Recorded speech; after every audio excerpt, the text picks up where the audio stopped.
वज़ीर-ए-आज़म ने कौमी सलामती कमेटी का इजलास कल बुला लिया है। इजलास में दिफा, दाखिला, खजाना और इत्तलात के विफाकी वज़रा शरीक होंगे। मुसल्लह अफ़वाज के सरबराहान भी इजलास का हिस्सा होंगे। मजीद जानते हैं डॉन न्यूज़ के चीफ रिपोर्टर सनाउल्लाह से। इस बारे में मजीद वही तफसीलात हासिल करते रहेंगे। अभी आपको इस वक्त अहम खबर से आगाह कर रहे हैं। इजलास में दिफा, दाखिला, खजाना और इत्तलात के विफाकी वज़रा शरीक होंगे। आपको इस वक्त अहम खबर से आगाह कर रहे हैं। वज़ीर-ए-आज़म ने कौमी सलामती कमेटी का इजलास कल तलब कर लिया है, जिसमें अहम जो सरबराहान हैं, फौजी क़यादत भी शरीक होगी। मुसल्लह अफ़वाज के सरबराहान इस इजलास में शरीक होंगे।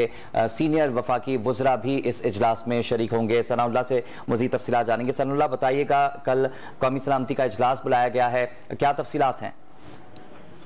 जी बिल्कुल, ये एक्सपेक्टेड था कि इजलास बुलाया जाएगा, क्योंकि जो मुल्क की सिक्योरिटी की सूरत हाल है और जो मुल्क की माशी सूरत हाल है, जिसके बारे में बातें की जा रही हैं कि डिफॉल्ट के हवाले से, ये दोनों जो इशू हैं कल इसमें डिस्कस किए जाएंगे और प्राइम मिनिस्टर खुद इजलास की सदारत करेंगे। जो वज़रा हैं खजाना के, इसके अलावा दाखिला, खारजा, इत्तलात के, और ये वज़रा शिरकत करेंगे। इसके अलावा मुसल्लह अफ़वाज के सरबराहान हैं, उनको भी इन्वाइट किया गया, वो भी इस कमेटी का हिस्सा है।